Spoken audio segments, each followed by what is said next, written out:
ਅੱਜ ਦਾ ਸਮਾਂ ਭੱਜ ਦੌੜ ਦਾ ਸਮਾਂ ਹੈ। ਜ਼ਿੰਦਗੀ ਦੇ ਵਿੱਚ ਹਰ ਇਨਸਾਨ ਦੀਆਂ ਕੁਝ ਜ਼ਰੂਰਤਾਂ ਨੇ ਅਤੇ ਇਹਨਾਂ ਜ਼ਰੂਰਤਾਂ ਨੂੰ ਪਾਉਣ ਦੇ ਵਾਸਤੇ ਇਨਸਾਨ ਇੱਕ ਥਾਂ ਤੋਂ ਦੂਜੀ ਥਾਂ 'ਤੇ ਭਟਕਦਾ ਰਹਿੰਦਾ ਹੈ।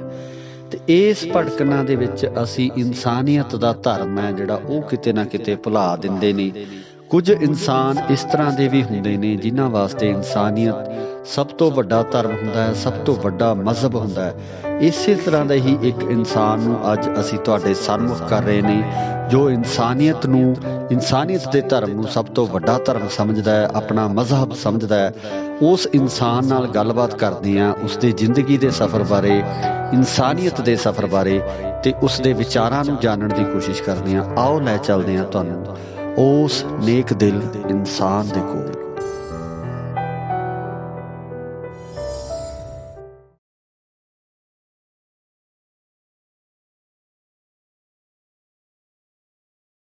ਇੰਡੋਸ ਟੀਵੀ ਦੇਖ ਰਹੇ ਸਾਰੇ ਹੀ ਦਰਸ਼ਕਾਂ ਦਾ ਸਵਾਗਤ ਕਰਦੇ ਹਾਂ। ਮੈਂ ਹਾਂ ਤੁਹਾਡਾ ਆਪਣਾ ਗੁਰਿਕਬਾਲ ਸਿੰਘ ਅਤੇ ਅੱਜ ਗੱਲ ਕਰਦੇ ਹਾਂ ਸਮਾਜ ਦੀ, ਸਮਾਜਿਕ ਜ਼ਿੰਮੇਵਾਰੀਆਂ ਦੀ। ਕਿਉਂਕਿ ਸਮਾਜ ਆ ਜਿਹੜਾ ਉਹ ਸਾਡਾ ਗਤੀਸ਼ੀਲ ਹੈ। ਸਮਾਜ ਦੇ ਵਿੱਚ ਜਿਹੜੀ ਅੱਜ ਕੱਲ੍ਹ ਸਾਡੀ ਜ਼ਿੰਦਗੀ ਹੈ ਉਹ ਗਤੀਸ਼ੀਲ ਹੋ ਚੁੱਕੀ ਹੈ। ਜ਼ਿੰਦਗੀ ਦੀ ਭੱਜ ਦੌੜ ਹੈ ਜਿਹੜੀ ਉਹ ਬਹੁਤ ਫਾਸਟ ਹੋ ਚੁੱਕੀ ਹੈ। ਪੈਸੇ ਪਿੱਛੇ ਜਾਂ ਆਪਾਂ ਗੱਲ ਕਰੀਏ ਸਾਡੀਆਂ ਜ਼ਿੰਮੇਵਾਰੀਆਂ ਜਿਹੜੀਆਂ ਸਮਾਜਿਕ ਜ਼ਿੰਮੇਵਾਰੀਆਂ ਉਹਨਾਂ ਤੋਂ ਕਿਤੇ ਨਾ ਕਿਤੇ ਅਸੀਂ ਪਾਸੇ ਹੋ ਚੁੱਕੇ ਹਾਂ।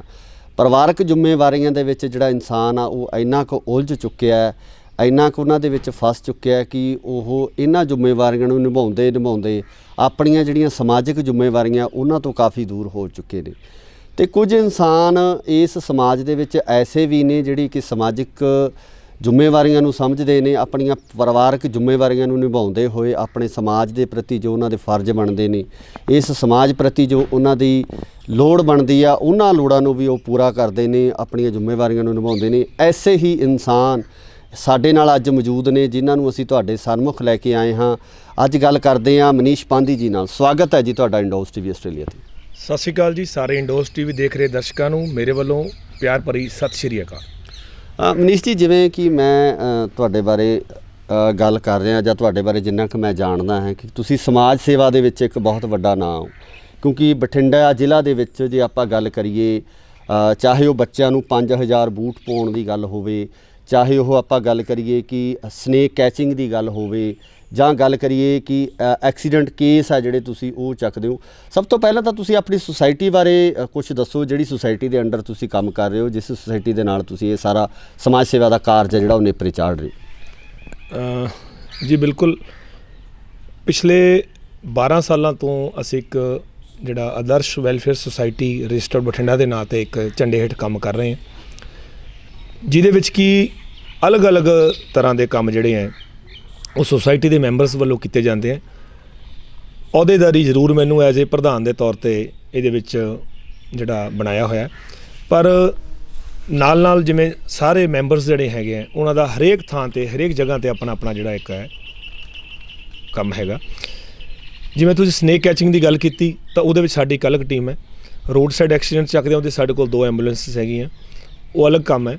ਔਰ ਜਿੱਥੇ ਤੁਸੀਂ ਸ਼ੂਜ਼ ਦੀ ਗੱਲ ਕੀਤੀ ਤਾਂ ਠੰਡ ਦੇ ਵਿੱਚ ਸਕੂਲਾਂ ਦੇ ਵਿੱਚ ਬੱਚਿਆਂ ਨੂੰ ਜਦੋਂ ਠੰਡ ਜ਼ਿਆਦਾ ਲੱਗਦੀ ਔਰ ਉਹ ਬੱਚਿਆਂ ਨੂੰ ਜ਼ਰੂਰਤਮੰਦ ਬੱਚਿਆਂ ਨੂੰ ਜਿਨ੍ਹਾਂ ਨੂੰ ਸਰਕਾਰ ਵੱਲੋਂ ਵੀ ਕਿਸੇ ਤਰ੍ਹਾਂ ਦੀ ਏਡ ਨਹੀਂ ਹੁੰਦੀ, ਉਹਨਾਂ ਨੂੰ ਸਾਡੀ ਸੰਸਥਾ ਵੱਲੋਂ ਡੋਨਰਸ ਦੇ ਸਹਿਯੋਗ ਨਾਲ ਆਸਟ੍ਰੇਲੀਆ ਅਮਰੀਕਾ ਬੈਠੇ ਜਿਹੜੇ ਬਾਹਰਲੇ ਅਬਰੋਡ ਬੈਠੇ ਜ਼ਿਆਦਾਤਰ ਸਾਨੂੰ ਉਹ ਸਹਿਯੋਗ ਕਰਦੇ, ਉਹਨਾਂ ਦੇ ਸਹਿਯੋਗ ਨਾਲ ਅਸੀਂ ਜਿਹੜਾ ਸਕੂਲ ਦੇ ਵਿੱਚ ਅਸੀਂ ਉਹ ਬੱਚਿਆਂ ਨੂੰ ਸ਼ੂਜ਼ ਪਵਾਉਂਦੇ।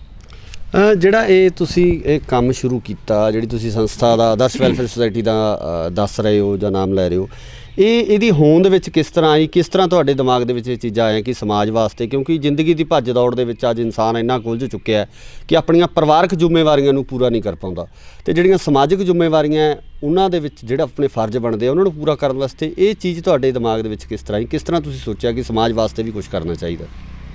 ਸਰ, ਅਸੀਂ ਜਿਸ ਜਗ੍ਹਾ 'ਤੇ ਰਹਿੰਦੇ ਹਾਂ ਉਹ ਮੇਨ ਰੋਡ ਦੇ ਉੱਪਰ ਸਾਡਾ ਜ਼ਿਆਦਾਤਰ ਉੱਥੇ ਵਾਹ ਵਾਸਤਾ ਰਹਿੰਦਾ, ਕਿਉਂਕਿ ਮੇਰਾ ਬਿਜ਼ਨਸ ਉੱਥੇ ਹੈ। ਤਾਂ ਮੇਰੇ ਫਾਦਰ ਸਾਹਿਬ NFL 'ਚ ਠੇਕੇਦਾਰ ਸੀਗੇ, ਜੋ ਕਿ ਅੱਜ ਇਸ ਦੁਨੀਆ ਵਿੱਚ ਨਹੀਂ ਰਹੇ। ਪਰ 1998 ਦੇ ਵਿੱਚ ਇੱਕ ਰੋਡ ਹਾਦਸੇ ਵਿੱਚ ਇੱਕ ਬੰਦੇ ਦੀ ਸਾਡੇ ਜਿਹੜੇ ਠੇਕੇਦਾਰੀ ਕੰਮ ਕਰਦੇ ਹੋਏ ਉੱਥੇ ਇੱਕ ਲੇਬਰ ਦੀ ਸਾਡੇ ਕਾਮੇ ਮਜ਼ਦੂਰ ਦੀ ਡੈਥ ਹੋ ਗਈ ਸੀ। ਤਾਂ ਉਹ ਟਰੱਕ ਦੇ ਐਕਸੀਡੈਂਟ ਨਾਲ ਹੋਈ ਸੀ। ਤਾਂ ਉਹ ਟਰੱਕ ਨੇ ਉਹਨਾਂ ਦਾ ਸਿਰ ਜਿਹੜਾ ਸੀ ਬਿਲਕੁਲ ਮਿੱਧ ਦਿੱਤਾ ਸੀਗਾ ਸਾਡੇ ਲੇਬਰ ਵਾਲੇ ਦਾ, ਕਾਮੇ ਦਾ। ਤਾਂ ਫਾਦਰ ਸਾਹਿਬ ਨੂੰ ਜਦੋਂ ਘਰੇ ਲੇਬਰ ਵਾਲੇ ਦੱਸਣ ਆਏ ਦੂਸਰੇ ਬੰਦੇ ਕਿ ਇਸ ਤਰ੍ਹਾਂ ਕਰਕੇ ਐਕਸੀਡੈਂਟ ਹੋ ਗਿਆ, ਤਾਂ ਫਾਦਰ ਸਾਹਿਬ ਮੌਕੇ 'ਤੇ ਪਹੁੰਚੇ ਉੱਥੇ। ਉਦੋਂ ਬਠਿੰਡੇ ਦੀ ਇੱਕ ਨਾਮੀ ਸੰਸਥਾ ਕੰਮ ਕਰਦੀ ਸੀਗੀ, ਉਹ ਹਜੇ ਵੀ ਕੰਮ ਕਰ ਰਹੀ ਹੈ। ਤਾਂ ਉਹ ਜਦੋਂ ਉੱਥੇ ਐਂਬੂਲੈਂਸ ਆਈ ਤਾਂ ਫਾਦਰ ਸਾਹਿਬ ਮੌਕੇ 'ਤੇ ਪਹੁੰਚੇ। ਉੱਥੇ ਜਾ ਕੇ ਤਾਂ ਮੈਂ ਵੀ ਉਹਨਾਂ ਦੇ ਨਾਲ ਚਲਾ ਗਿਆ। ਤਾਂ ਉਦੋਂ ਤਕਰੀਬਨ ਮੇਰੀ ਉਮਰ 18 ਸਾਲ 17 ਸਾਲ ਦੇ ਕਰੀਬ ਸੀਗੀ ਜੀ। ਤਾਂ ਉਹਨਾਂ ਨੇ ਉੱਥੇ ਜਾ ਕੇ ਜਦੋਂ ਸਹਾਰਾ ਜਨ ਸੇਵਾ ਇੱਕ ਜਿਹੜੀ ਸੁਸਾਇਟੀ ਬਠਿੰਡਾ ਦੇ ਵਿੱਚ ਚੱਲ ਰਹੀ ਹੈ, ਕਾਫੀ ਪੁਰਾਣੀ ਹੈ, ਤਕਰੀਬਨ 22-23 ਸਾਲ ਤੋਂ ਉਹ ਕੰਮ ਕਰ ਰਹੇ ਆ ਜੀ। ਤਾਂ ਉਹਨਾਂ ਦੇ ਨੁਮਾਇੰਦੇ, ਉਹਨਾਂ ਦੇ ਜਿਹੜੇ ਕੰਮ ਕਰਨ ਵਾਲੇ ਸੀਗੇ, ਉਹ ਜਦੋਂ ਉੱਥੇ ਮੌਕੇ ਐਂਬੂਲੈਂਸ ਲੈ ਕੇ ਪਹੁੰਚੇ ਤਾਂ ਉਹਨਾਂ ਨੂੰ ਇਕੱਠਾ ਕਰਨ ਵਾਸਤੇ, ਕਿਉਂਕਿ ਸਿਰ ਜਿਹੜਾ ਸੀਗਾ ਐਕਸੀਡੈਂਟ ਨਾਲ ਕਾਫੀ ਜਿਹੜਾ ਉਹ ਬੁਰੀ ਤਰ੍ਹਾਂ ਨਾਲ ਖਤਮ ਹੋ ਚੁੱਕਿਆ ਸੀ, ਤਾਂ ਉਹਨਾਂ ਨੂੰ ਆਪਣੇ ਹੱਥ ਨਾਲ ਚੱਕ ਕੇ ਜਿਹੜਾ ਕੀ ਆ ਉਹ ਕਿਸੇ ਗੱਟੇ ਦੇ ਵਿੱਚ ਪਾਇਆ ਸੀਗਾ।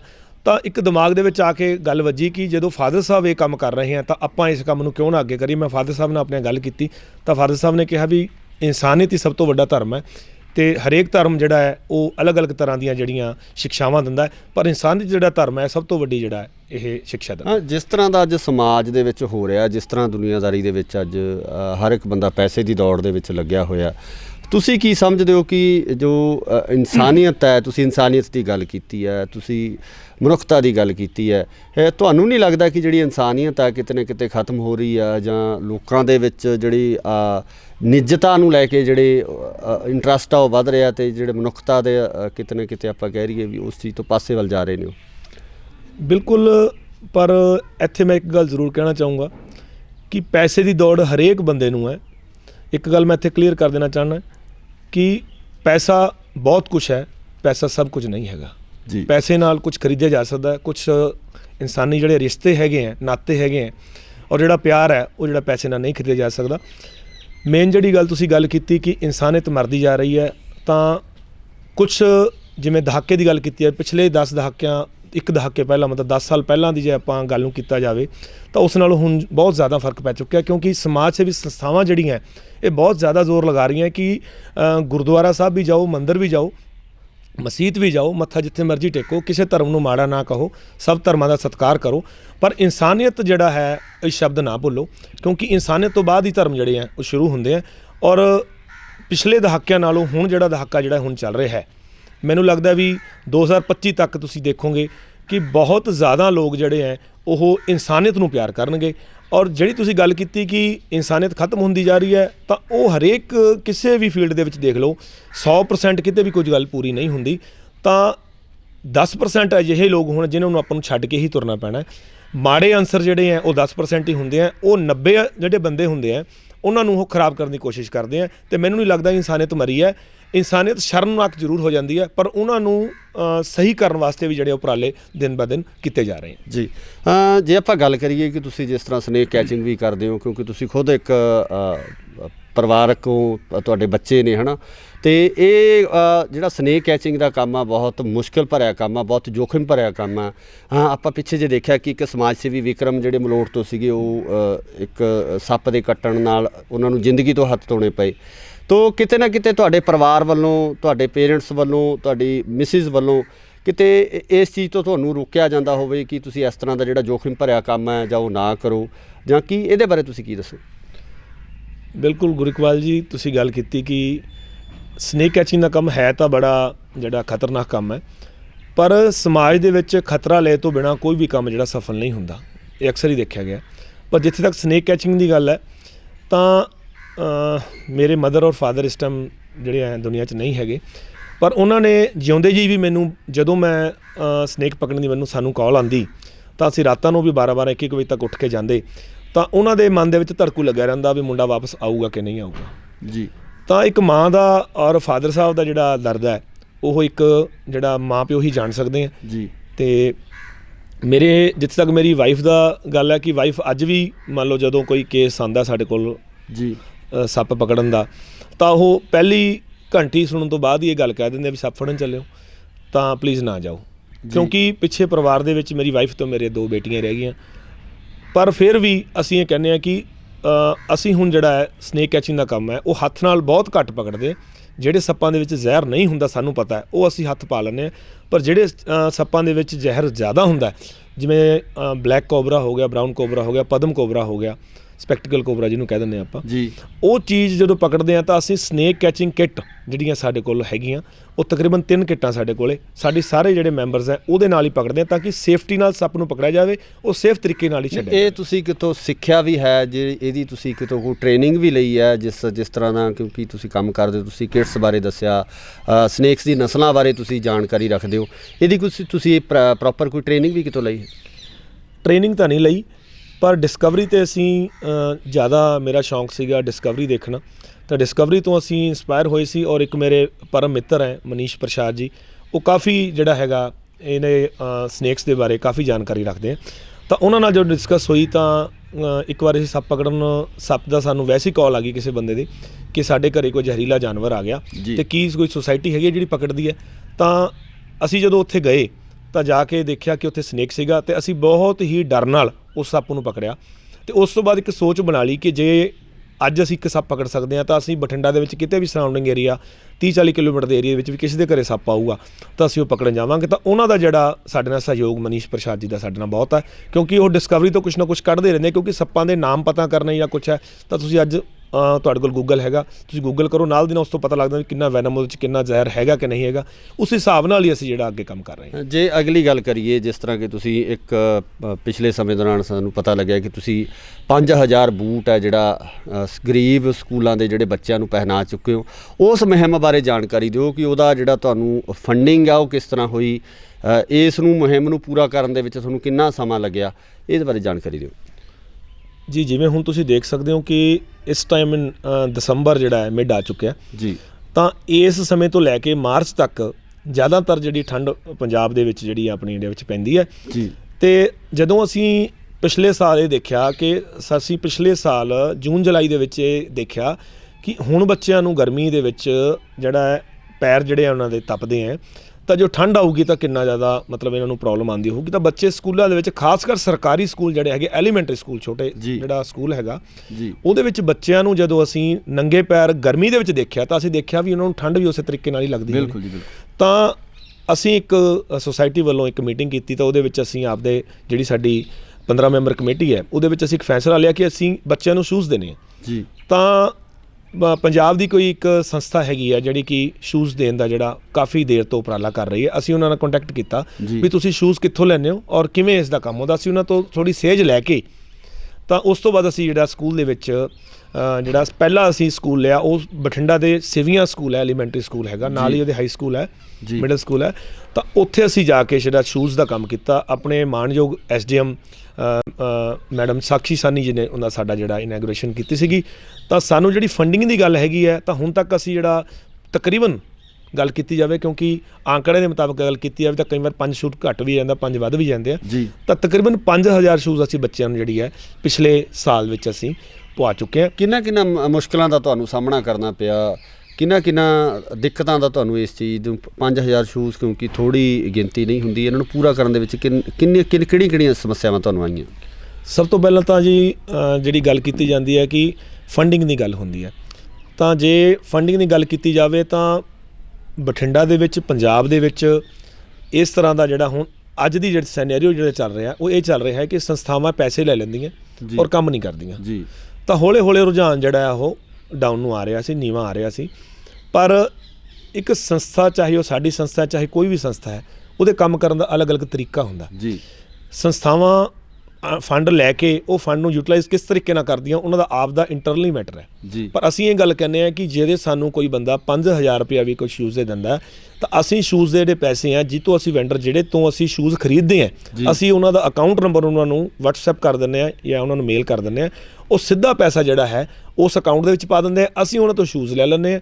ਸ਼ੂਜ਼ ਲੈ ਕੇ ਅਸੀਂ ਆਪਦੇ ਕੋਲ ਰੱਖ ਲੈਂਦੇ ਹਾਂ। ਜਦੋਂ ਸਾਨੂੰ ਪਤਾ ਲੱਗਦਾ ਕਿ ਇਸ ਸਕੂਲ ਦੇ ਵਿੱਚ ਇੰਨੇ ਸ਼ੂਜ਼ ਚਾਹੀਦੇ ਆ ਤਾਂ ਉੱਥੇ ਅਸੀਂ ਜਾ ਕੇ ਸ਼ੂਜ਼ ਜਿਹੜੇ ਆ ਉਹ ਕਰ ਦਿੰਦੇ ਹਾਂ।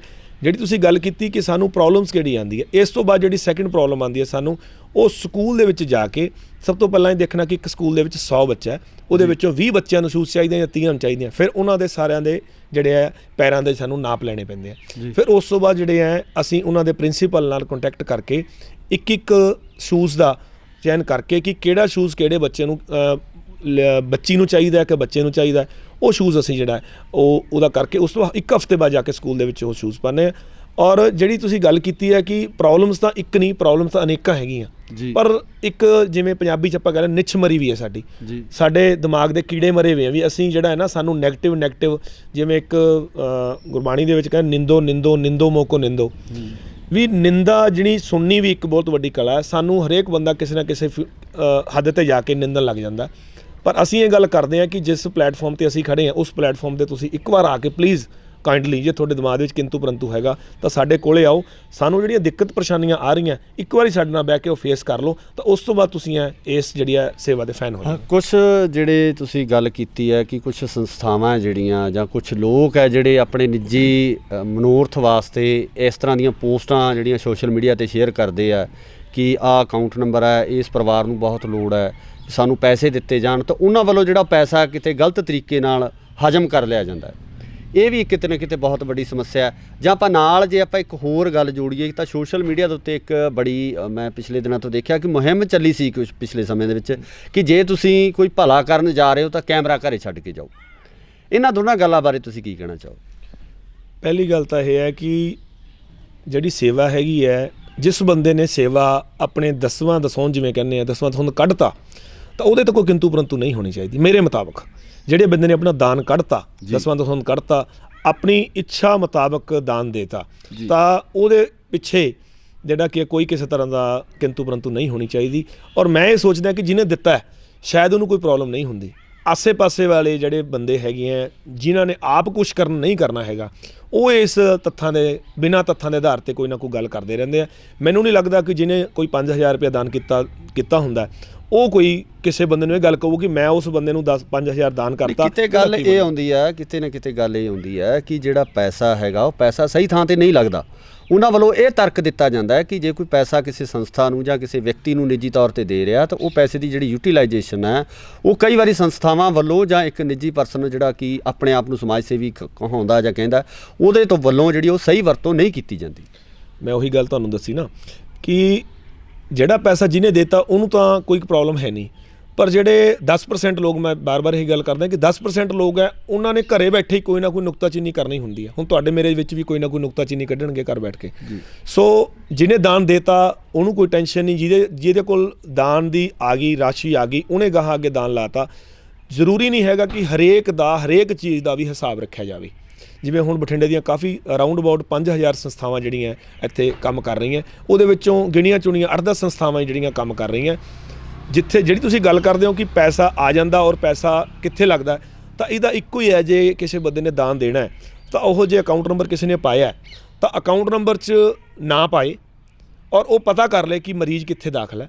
ਆਪ ਜਾ ਕੇ ਆਪਦੇ ਪਰਿਵਾਰ ਨਾਲ ਜਾ ਕੇ ਆਪਦੇ ਪਰਿਵਾਰ ਨੂੰ ਖੁਦ ਨਾਲ ਲੈ ਕੇ ਜਾਵੇ। ਉੱਥੇ ਜਾ ਕੇ ਉਸ ਜਿਹੜਾ ਹੈ ਕਿਸੇ ਬੀਬੀ ਭੈਣ ਦਾ, ਕਿਸੇ ਭਰਾ ਦਾ ਲੱਤ ਟੁੱਟੀ ਹੈ, ਕਿਸੇ ਦਾ ਐਕਸੀਡੈਂਟ ਹੋਇਆ, ਉਹਦੀ ਕੋਈ ਸੇਵਾ ਕਰਨੀ ਹੈ ਤਾਂ ਉਹਨਾਂ ਤੋਂ ਨੰਬਰ ਲੈ ਲਓ, ਆਪ ਜਾ ਕੇ ਉੱਥੇ ਜਿਹੜਾ ਤੁਸੀਂ ਦਾਨ ਕਰਕੇ ਆਓ ਤਾਂ ਉਹ ਜ਼ਿਆਦਾ ਬੈਟਰ ਹੈ। ਇੱਕ ਜਿਹੜਾ ਕੁਛ ਪੋਸਟਾਂ ਇਸ ਤਰ੍ਹਾਂ ਦੀਆਂ ਪਾਈਆਂ ਜਾਂਦੀਆਂ, ਕੁਛ ਕਮੈਂਟਸ ਇਸ ਤਰ੍ਹਾਂ ਦੇ ਕੀਤੇ ਜਾਂਦੇ ਨੇ ਕਿਉਂਕਿ ਤੁਸੀਂ ਵੀ ਸੋਸ਼ਲ ਮੀਡੀਆ 'ਤੇ ਐਕਟਿਵ ਹੋ, ਸੋਸ਼ਲ ਮੀਡੀਆ 'ਤੇ ਆਪਣੀਆਂ ਜਿਹੜੀਆਂ ਨਿੱਤ ਰੋਜ਼ ਦੀਆਂ ਐਕਟੀਵਿਟੀਜ਼ ਆ ਉਹ ਤੁਸੀਂ ਸ਼ੇਅਰ ਕਰਦੇ ਹੋ।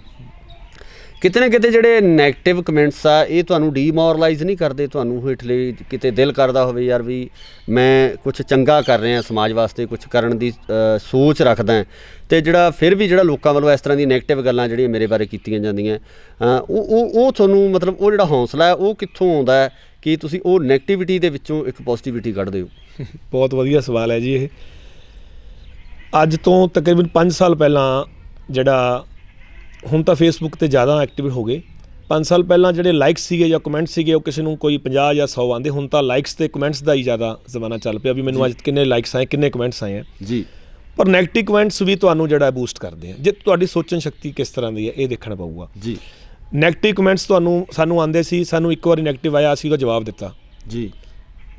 ਫਿਰ 5-4 ਦਿਨਾਂ ਬਾਅਦ ਫਿਰ ਨੈਗੇਟਿਵ ਕਮੈਂਟ ਆਇਆ ਵੀ ਤੁਸੀਂ ਸ਼ੋ ਆਫ ਕਰਦੇ ਹੋ ਜਾਂ ਇਹ ਹੈ, ਫਿਰ ਅਸੀਂ ਉਹਦਾ ਕਮੈਂਟ ਦਾ ਜਵਾਬ ਦਿੱਤਾ ਜੀ। ਪਰ ਇੱਕ ਬੁੱਧੀਜੀਵੀ ਨੇ ਸਾਨੂੰ ਜਦੋਂ ਬੈਠ ਕੇ ਗੱਲ ਕੀਤੀ ਕਿ ਤੁਸੀਂ ਨਹੀਂ ਚੰਗੇ ਲੱਗਦੇ ਉਹਨਾਂ ਨੂੰ ਜਵਾਬ ਦਿੰਦੇ ਤਾਂ ਇਹਨਾਂ ਨੂੰ ਲੋਕ ਜਵਾਬ ਦੇਣਗੇ ਜੀ, ਤਾਂ ਅਸੀਂ ਉਹਦੇ 'ਤੇ ਉਸ ਤੋਂ ਬਾਅਦ ਇੱਕ ਬਹੁਤ ਵਧੀਆ ਫਾਰਮੂਲਾ ਹੈ, ਕੋਈ ਤੁਹਾਨੂੰ ਨੈਗੇਟਿਵ ਗੱਲ ਕਰਦਾ ਉਹ 'ਤੇ ਥੈਂਕਸ ਲਿਖ ਦਿਓ ਜੀ ਜਾਂ ਉਹਨੂੰ ਰਿਸਪੈਕਟ ਦੇ ਦਿਓ ਜੀ। ਮੇਰੇ ਕੋਲ ਜੇ ਤੁਸੀਂ ਤੁਹਾਨੂੰ ਮੈਂ ਦਿਖਾਵਾਂ ਤਾਂ ਮੇਰੇ ਕੋਲ ਤਕਰੀਬਨ 10 ਬੰਦੇ ਇਸ ਤਰ੍ਹਾਂ ਦੇ ਹੈ ਜਿਹੜੇ ਕਿ ਮੈਂ ਉਹਨਾਂ ਨੂੰ ਕਦੇ ਮਿਲਿਆ ਨਹੀਂ, ਮੈਂ ਫੇਸਬੁੱਕ 'ਤੇ ਹੀ ਉਹਨਾਂ ਨਾਲ ਜੁੜਿਆ, ਤਾਂ ਉਹ 10 ਬੰਦੇ ਇਸ ਤਰ੍ਹਾਂ ਦੇ ਹੈ ਜਿਹੜੇ ਬੰਦੇ ਮੈਨੂੰ ਨੈਗੇਟਿਵ ਕਮੈਂਟਸ ਪਾਉਂਦੇ ਸੀ ਔਰ ਅੱਜ ਉਹ ਆਦਰਸ਼ ਵੈਲਫੇਅਰ ਸੁਸਾਇਟੀ ਦੀ ਪੋਸਟ ਨੂੰ ਸ਼ੇਅਰ ਕਰਦੇ ਆ ਸਭ ਤੋਂ ਪਹਿਲਾਂ।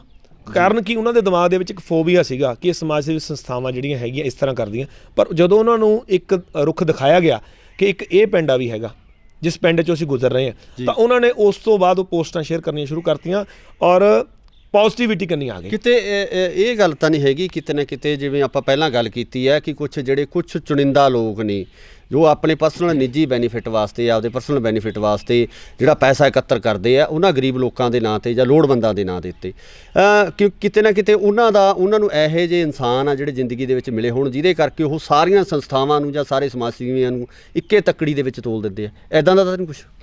1-2% ਇਸ ਤਰ੍ਹਾਂ ਦੇ ਲੋਕ ਹੁੰਦੇ ਆ। ਜਿਵੇਂ ਮੈਂ 10% ਦੀ ਗੱਲ ਕੀਤੀ ਤਾਂ 10 ਦੇ ਵਿੱਚੋਂ ਵੀ 1% ਇਸ ਤਰ੍ਹਾਂ ਦਾ ਲੋਕ ਹੈਗੇ ਆ ਜਿਨ੍ਹਾਂ ਦਾ ਜਾਂ ਤਾਂ ਉਹ ਨਸ਼ੇੜੀ ਹੋਣਗੇ ਸਭ ਤੋਂ ਪਹਿਲਾਂ, ਤਾਂ ਜਾਂ ਤਾਂ ਉਹਨਾਂ ਦੇ ਪਰਿਵਾਰ ਦਾ ਜਿਹੜਾ ਪਿਛਲਾ ਜਿਹੜਾ ਬੈਕਗਰਾਊਂਡ ਆ ਉਸ ਤਰ੍ਹਾਂ ਦਾ ਹੋਏਗਾ ਕਿ ਉਹਨਾਂ ਨੂੰ ਪੈਸੇ ਖਾਣ ਦੀ ਕਿਸੇ ਨਾ ਕਿਤੋਂ ਆਦਤ ਹੈ। ਉਹਨਾਂ ਨੂੰ ਇਹ ਨਹੀਂ ਪਤਾ ਕਿ ਪਰਮਾਤਮਾ ਸਭ ਕੁਝ ਦੇਖ ਰਿਹਾ ਜੀ।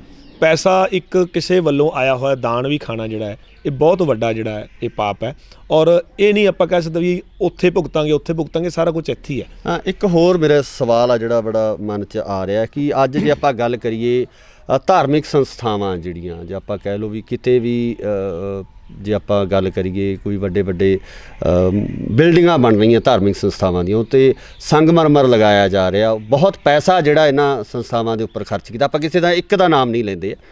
ਸੋ ਜਿਹੜਾ ਉਹ ਪੈਸਾ ਤੇ ਆਮ ਜਿਹੜੇ ਸਾਡੇ ਲੋਕ ਨੇ, ਜੇ ਆਪਾਂ ਇਨਸਾਨੀਅਤ ਦੀ ਗੱਲ ਕਰਦੇ ਹਾਂ, ਕਿਉਂਕਿ ਮਜ਼ਹਬ ਨਹੀਂ ਸਿਖਾਤਾ ਕਿਸੇ ਪੇ ਸੇ ਬੈਰ ਰੱਖਣਾ, ਹੈ ਨਾ, ਤਾਂ ਉਸ ਜਿਹੜਾ ਗੱਲ ਦੇ ਨਾਲ ਆ ਜਿਹੜਾ ਆਮ ਪਬਲਿਕ ਆ, ਜਿਹੜੇ ਗਰੀਬ ਲੋਕ ਆ, ਜਿਹੜੇ ਲੋੜਵੰਦ ਆ, ਉਹ ਇਹਨਾਂ ਚੀਜ਼ਾਂ ਤੋਂ, ਲੋੜਾਂ ਤੋਂ, ਬੇਸਿਕ ਲੋੜਾਂ ਤੋਂ ਵਾਂਝੇ ਰਹਿ ਜਾਂਦੇ ਨੇ। ਪਰ ਜਿਹੜੀਆਂ ਇਹ ਬਿਲਡਿੰਗਾਂ, ਵੱਡੀਆਂ ਇਮਾਰਤਾਂ ਖੜੀਆਂ ਕਰ ਦਿੱਤੀਆਂ ਜਾਂਦੀਆਂ, ਇਹਨਾਂ ਬਾਰੇ ਤੁਸੀਂ ਕੀ ਵਿਚਾਰ ਰੱਖਦੇ ਹੋ? ਗੁਰਗੋਬਿੰਦ ਜੀ, ਸਵਾਲ ਤਾਂ ਬਹੁਤ ਟੇਢਾ ਹੈ। ਇਸ 'ਤੇ ਹੋ ਸਕਦਾ ਕੋਈ ਤਰਕ ਕਿਸੇ ਤਰ੍ਹਾਂ ਦਾ ਦੇਣਾ ਜਿਹੜਾ ਮੁਸ਼ਕਿਲ ਹੈ। ਪਰ ਜਿਵੇਂ ਤੁਸੀਂ ਕਿਹਾ ਮਜ਼ਹਬ ਨਹੀਂ ਸਿਖਾਤਾ ਆਪਸ ਵਿੱਚ ਬੈਰ ਰੱਖਣਾ ਜੀ, ਅਤੇ ਹਿੰਦੂ ਮੁਸਲਿਮ ਸਿੱਖ ਈਸਾਈ ਸਾਰੇ ਆਪਾਂ ਕਹਿਣ ਕਰਨ 'ਚ ਤਾਂ ਜਿਹੜੇ ਆ ਭਰਾ ਜੀ ਇੱਕ ਲਾਈਨ ਦੇ ਵਿੱਚ ਪਰਵਾਇਆ ਜਾਂਦਾ ਜੀ ਕਿ ਪਰ ਜਿਹੜੀ ਗੱਲ ਤੁਸੀਂ ਕੀਤੀ ਕਿ ਗੁਰਦੁਆਰਾ ਸਾਹਿਬ, ਮੰਦਿਰ, ਮਸੀਤਾਂ ਬਣਦੀਆਂ, ਇੱਕ ਸਟਰਕਚਰ ਖੜ੍ਹਾ ਹੋ ਜਾਂਦਾ ਤਾਂ ਉਹਦੇ ਵਿੱਚ ਜਿਹੜਾ ਪਰਮਾਤਮਾ ਹੈ ਕਿਹਾ ਜਾਂਦਾ ਕਿ ਪਰਮਾਤਮਾ ਜਿਹੜਾ ਆਪਣੇ ਅੰਦਰ ਵੱਸਦਾ ਜੀ। ਫਿਰ ਮੇਰੇ ਸੋਚ ਦੇ ਮੁਤਾਬਕ ਹੋ ਸਕਦਾ ਮੇਰੀ ਸੋਚ ਉੱਥੇ ਤੱਕ ਨਾ ਜਾਂਦੀ ਹੋਵੇ, ਕਿਉਂਕਿ ਮੈਂ ਹਾਲੇ ਤੱਕ ਗੀਤਾ ਨਹੀਂ ਪੜ੍ਹੀ, ਗੁਰੂ ਗ੍ਰੰਥ ਸਾਹਿਬ ਨਹੀਂ ਪੜ੍ਹਿਆ ਜੀ, ਤਾਂ ਮੈਨੂੰ ਸ਼ਾਇਦ ਉਸ ਚੀਜ਼ਾਂ ਬਾਰੇ ਨੌਲੇਜ ਨਾ ਹੋਵੇ। ਪਰ ਇੰਨੀ ਕੁ ਨੌਲੇਜ ਜ਼ਰੂਰ ਹੈ ਕਿ ਇਨਸਾਨੀਅਤ ਜਿਹੜੀ ਹੈ ਉਹ ਬਹੁਤ ਵੱਡਾ ਧਰਮ ਹੈ। ਮੇਰੇ ਮਾਂ ਪਿਓ ਨੇ ਸਿਖਾਇਆ, ਹੋਰ ਮੈਨੂੰ ਸਿਖਾਉਣ ਵਾਲਾ ਕੋਈ ਇਸ ਤਰ੍ਹਾਂ ਦਾ ਨਹੀਂ ਸੀ, ਪਰ ਮੇਰੇ ਮਾਂ ਪਿਓ ਨੇ ਜ਼ਰੂਰ ਸਿਖਾਇਆ ਵੀ ਇਨਸਾਨੀਅਤ ਸਭ ਤੋਂ ਵੱਡਾ ਧਰਮ ਹੈ। ਤਾਂ ਮੇਰੀ ਸੋਚ ਦੇ ਮੁਤਾਬਕ ਇਹ ਹੈ ਕਿ ਜੇ ਅੱਜ ਦੀ ਡੇਟ ਦੇ ਵਿੱਚ ਇੱਕ ਮੁਹੱਲਾ ਲਾਇਆ ਜਾਵੇ, ਇੱਕ ਆਪਾਂ ਜਿਵੇਂ ਅਸੀਂ ਜਿੱਥੇ ਰਹਿੰਦੇ ਹਾਂ ਉੱਥੇ ਹੀ ਉਸ ਸਰਾਊਂਡਿੰਗ 2 ਕਿਲੋਮੀਟਰ ਦੇ ਏਰੀਏ 'ਚ 5 ਗੁਰਦੁਆਰਾ ਸਾਹਿਬ ਹੈ ਜੀ ਔਰ 3 ਜਾਂ 4 ਮੰਦਿਰ ਹੈ ਜੀ, ਬਣ ਗਏ ਜੀ, ਬਹੁਤ ਕੁਝ ਬਣ ਗਿਆ ਜੀ। ਅਸੀਂ ਕਹਿੰਦੇ ਹਾਂ ਵੀ ਉਹਨਾਂ ਤੋਂ ਉਸ ਗੁਰਦੁਆਰਾ ਸਾਹਿਬ ਦੇ ਵਿੱਚ ਕੋਈ ਮੱਥਾ ਟੇਕ ਕੇ ਜਾਂਦਾ ਹੈ, ਮੰਦਿਰ ਦੇ ਵਿੱਚ ਮੱਥਾ ਟੇਕ ਕੇ ਜਾਂਦਾ ਹੈ, ਗੋਲਕ ਭਰਦੇ ਆ, ਉਹ ਹੁਣ ਬੰਦ ਕਰ ਦਿਓ, ਹੁਣ ਬਸ ਕਰੋ। ਹੁਣ ਉਹ ਪੈਸਾ ਚੱਕ ਕੇ ਉਹਨਾਂ ਗਰੀਬ ਪਰਿਵਾਰਾਂ ਦੇ ਘਰ ਬਣਵਾਓ, ਉਸ ਗਰੀਬ ਕੁੜੀਆਂ ਦਾ ਵਿਆਹ ਕਰੋ, ਉਸ ਪਰਿਵਾਰਾਂ ਦੇ ਘਰਾਂ 'ਚ ਜਾਓ। ਤੁਸੀਂ ਜ਼ਿਆਦਾ ਨਹੀਂ ਕਰਨ ਦੀ ਲੋੜ। ਜੇ ਆਪਾਂ ਇੱਕ ਜਿਵੇਂ ਪੰਜਾਬ ਬਠਿੰਡਾ ਦੇ ਵਿੱਚ ਜਿਹੜੀਆਂ 50 ਸਾਡੇ ਵਾਰਡ ਹੈਗੇ ਆ, 50 ਵਾਰਡਾਂ ਦੇ ਵਿੱਚ 50 MC ਹੈ। ਸਾਰੇ MC ਸਾਹਿਬਾਨ ਬੜੇ ਵਧੀਆ, ਹੋਣਹਾਰ, ਪੜ੍ਹੇ ਲਿਖੇ ਅਤੇ ਬੜੇ ਇਮਾਨਦਾਰ ਸਾਰੇ ਹੈਗੇ ਨਾ। ਮੇਰੀ ਨੌਲੇਜ ਦੇ ਵਿੱਚ ਤਾਂ ਸਾਰੇ ਇਮਾਨਦਾਰ ਹੀ ਆ ਜੀ। ਜੇ ਉਹਨਾਂ ਦੀ ਡਿਊਟੀ ਲਗਾ ਦਿੱਤੀ ਜਾਵੇ ਕਿ ਹਰੇਕ ਗੁਰਦੁਆਰਾ ਸਾਹਿਬ 'ਚੋਂ, ਹਰੇਕ ਮੰਦਿਰ ਦੇ ਵਿੱਚੋਂ 20-30 ਹਜ਼ਾਰ ਰੁਪਏ ਮਹੀਨਾ ਜੀ ਲੈ ਕੇ ਉਹਨਾਂ ਦੇ ਗ੍ਰੰਥੀ ਸਾਹਿਬ ਤੋਂ ਜਾਂ ਉਹਨਾਂ ਦੇ ਪ੍ਰਧਾਨਾਂ ਤੋਂ ਪੈਸੇ ਲੈ ਕੇ, ਪ੍ਰਧਾਨ ਸਾਹਿਬਾਨ ਤੋਂ ਪੈਸੇ ਲੈ ਕੇ ਉਸੇ ਏਰੀਏ ਦੇ ਵਿੱਚ ਹੀ ਕਿਸੇ ਗਰੀਬ ਦਾ ਘਰ ਬਣਾਇਆ ਜਾਵੇ, ਕਿਸੇ ਗਰੀਬ ਦੀ ਜਿਹੜੀ ਹੈ ਕੁੱਲੀ ਪਾਈ ਜਾਵੇ, ਜਾਂ ਉਸ ਗਰੀਬ ਦੇ ਘਰ ਦਾ ਰਾਸ਼ਨ ਪਾਣੀ ਘੱਟੋ ਘੱਟ ਗੁਰਦੁਆਰਾ ਸਾਹਿਬ, ਮੰਦਿਰ ਲੈ ਲੈਣ, ਤਾਂ ਮੈਂ ਕਹਿੰਦਾ ਵੀ ਮੈਂ ਇਸ ਚੀਜ਼ ਦੇ ਵਿੱਚ ਬੜਾ ਵਡਭਾਗਾ ਹੋਊਂਗਾ। ਮੈਂ ਇਹ ਸੋਚੂੰਗਾ ਕਿ ਬਹੁਤ ਵੱਡਾ ਜਿਹੜਾ ਹੈ ਇਹ ਧਰਮ ਜਿਹੜਾ ਇਹ ਜਿਹੜੇ ਹੈ ਮਨਾਰਾਂ ਦੇ ਰਹੀਆਂ, ਕਿਉਂਕਿ ਮਨਾਰਾਂ ਬਣ ਗਈਆਂ, ਉੱਥੇ ਪੈਸਾ ਵੀ ਬਹੁਤ ਇਕੱਤਰਿਤ ਹੁੰਦਾ, ਚਾਹੇ ਉਹ ਕਿਸੇ ਰੂਪ ਦੇ ਵਿੱਚ ਇਕੱਤਰਿਤ ਹੁੰਦਾ, ਕਿਸੇ ਸ਼ਰਧਾ ਦੇ ਮੁਤਾਬਕ ਹੁੰਦਾ। ਸ਼ਰਧਾ 'ਤੇ ਕੋਈ ਤੰਜ ਨਹੀਂ, ਸ਼ਰਧਾ ਕਿਸੇ ਚੀਜ਼ ਵੀ ਹੋ ਸਕਦੀ ਹੈ। ਜਿਵੇਂ ਕਹਿੰਦੇ ਇੱਕ ਘਰ 'ਚ ਕੋਈ ਪੱਥਰ ਦੀ ਮੂਰਤੀ ਆਪਾਂ ਰੱਖਦੇ ਹਾਂ, ਤਰਾਸ਼ਣ ਵਾਲਾ ਜਿਹੜਾ ਹੈਗਾ ਉਹ ਪੈਰਾਂ ਨਾਲ ਪੈਰ ਉੱਪਰ ਰੱਖ ਕੇ ਵੀ ਤਰਾਸ਼ਦਾ ਜੀ, ਉੱਥੇ ਵੀ ਬੇਅਦਬੀ ਹੁੰਦੀ ਹੈ। ਪਰ ਜਦੋਂ ਤਰਾਸ਼ਿਆ ਜਾਂਦਾ, ਜਿਵੇਂ ਕਹਿੰਦੇ ਆ ਕਿ 2 ਪੱਥਰ ਸੀ, ਇੱਕ ਪੱਥਰ ਜਿਹੜਾ ਸੀਗਾ ਉਹ ਪੱਥਰ ਨੂੰ ਕਹਿੰਦਾ, ਦੂਜੇ ਪੱਥਰ ਨੂੰ ਕਹਿੰਦਾ ਵੀ ਮੈਂ ਤੇਰੇ ਤੋਂ ਵੱਡਾ ਹਾਂ, ਉਹ ਕਹਿੰਦਾ ਤੂੰ ਵੀ ਪੱਥਰ ਹੈ, ਮੈਂ ਵੀ ਪੱਥਰ ਹੈ ਜੀ। ਉਹ ਕਹਿੰਦਾ ਵੀ ਮੈਂ ਤੇਰੇ ਤੋਂ ਵੱਡਾ ਪੱਥਰ ਹਾਂ ਤੇ ਮੈਂ ਤੇਰੇ ਤੋਂ ਵੱਡਾ ਹੈ। ਕਹਿੰਦਾ ਉਹ ਕਿਵੇਂ? ਕਹਿੰਦਾ ਦੇਖ ਵੀ ਹੁਣ ਇਸ ਤੋਂ ਬਾਅਦ ਤੇਰਾ ਮੇਰਾ ਜਿਹੜਾ ਰਿਸ਼ਤਾ ਉਹ ਕਿਸ ਤਰ੍ਹਾਂ ਦਾ ਹੋਊਗਾ ਕਿ ਤੂੰ ਪੈਰਾਂ ਵਿੱਚ ਤੇ ਮੈਂ ਅਰਸ਼ਾਂ ਦੇ ਵਿੱਚ ਉੱਪਰਲੇ ਪਾਸੇ ਲੱਗੂਗਾ। ਤੇ ਉਹੀ ਗੱਲ ਹੋਈ ਕਿ ਉਹੀ ਪੱਥਰ ਜਿਹੜਾ ਹੈ ਉਹਨੂੰ ਕੱਟ ਕੇ ਜਿਹੜਾ ਮੰਦਿਰ ਦੇ ਵਿੱਚ ਲਗਾ ਦਿੱਤਾ ਜਾਂਦਾ, ਗੁਰਦੁਆਰਾ ਸਾਹਿਬ 'ਚ ਲਗਾ ਦਿੱਤਾ ਜਾਂਦਾ। ਤੇ ਉਹੀ ਪੱਥਰ ਜਿਹੜਾ ਉਹਨੂੰ ਤਰਾਸ਼ਕੀਨ ਜਿਹੜਾ ਹੈਗਾ ਤਰਾਸ਼ਦਾ, ਉਹਨੂੰ ਕਰਕੇ ਇੱਕ ਮੂਰਤੀ ਬਣਾ ਦਿੰਦਾ। ਉਹਨਾਂ ਨੂੰ ਆਪਾਂ ਜਿਹੜਾ ਰੱਬ ਮੰਨਦੇ ਹਾਂ। ਪਰ ਸਾਡੀ ਸੋਚ ਮੁਤਾਬਕ ਹੋ ਸਕਦਾ ਮੇਰੀ ਸੋਚ ਜਿਹੜੀ ਹੈ ਉਹ ਕਿਸੇ ਨੂੰ ਪਸੰਦ ਨਾ ਆਵੇ। ਮੈਂ ਇਹ ਗੱਲ TV ਦੇ ਰਾਹੀਂ ਜ਼ਰੂਰ ਕਹਿਣਾ ਚਾਹੂੰਗਾ ਕਿ ਜਿਹੜਾ ਰੱਬ ਹੈ ਜਿਉਂਦੇ ਜੀ ਆਪਣਾ ਪਰਿਵਾਰ, ਆਪਣੇ ਮਾਂ ਅਤੇ ਆਪਣਾ ਪਿਓ ਹੈ। ਉਸ ਤੋਂ ਵੱਡਾ ਮੈਂ ਹੁਣ ਤੱਕ ਕੋਈ ਪਰਮਾਤਮਾ, ਕੋਈ ਗੁਰੂ ਨਹੀਂ ਦੇਖਿਆ। ਅੱਜ ਮੇਰੇ ਪੇਰੈਂਟਸ ਨਹੀਂ ਹੈਗੇ ਤਾਂ ਮੈਨੂੰ ਉਸ ਚੀਜ਼ ਦੀ ਕਮੀ ਖਲਦੀ ਹੈ ਜੀ। ਮੈਂ ਪਰ ਜ਼ਿੰਦਗੀ ਦੇ ਵਿੱਚ ਅੱਗੇ ਵਧਣ ਵਾਸਤੇ ਉਸ ਦਾ ਇੱਕ ਕੌੜਾ ਘੁੱਟ ਪੀ ਕੇ ਪੱਥਰ ਰੱਖ ਕੇ ਦਿਲ ਦੇ ਉੱਪਰ ਅੱਗੇ ਵਧ ਰਿਹਾ ਹੈ। ਪਰ ਕਿਤੇ ਨਾ ਕਿਤੇ ਇਹ ਗੱਲ ਮੈਂ ਸਮਾਜ ਨੂੰ ਜ਼ਰੂਰ ਕਹਿਣਾ ਚਾਹੂੰਗਾ ਕਿ ਆਪਦੇ ਮਾਂ ਪਿਓ ਤੋਂ ਵੱਡਾ ਦੋਸਤ, ਆਪਦੇ ਮਾਂ ਪਿਓ ਤੋਂ ਵੱਡਾ ਜਿਹੜਾ ਕੋਈ ਨਹੀਂ ਹੈਗਾ। ਕੋਈ ਮਤਲਬ ਕਿਸੇ ਤਰ੍ਹਾਂ ਦਾ ਕੋਈ ਜਿਹੜਾ ਹੈਗਾ ਮੰਦਿਰ ਗੁਰਦੁਆਰੇ ਜਾਣ ਦੀ ਲੋੜ ਨਹੀਂ ਹੈਗੀ। ਸਵੇਰੇ ਉੱਠ ਕੇ ਇੱਕ ਕੰਮ ਕਰਕੇ ਦੇਖੋ, ਆਪਦੇ ਮਾਂ ਪਿਓ ਦੇ ਪੈਰੀ ਹੱਥ ਲਾ ਕੇ ਉਹਨਾਂ ਤੋਂ ਆਸ਼ੀਰਵਾਦ ਲੈ ਕੇ, ਉਹਨਾਂ ਦੀ ਵਾਈਬ੍ਰੇਸ਼ਨ, ਪੋਜ਼ਿਟਿਵ ਵਾਈਬ੍ਰੇਸ਼ਨ ਲੈ ਕੇ ਤੁਸੀਂ ਕੰਮ ਨੂੰ ਨਿਕਲੋ।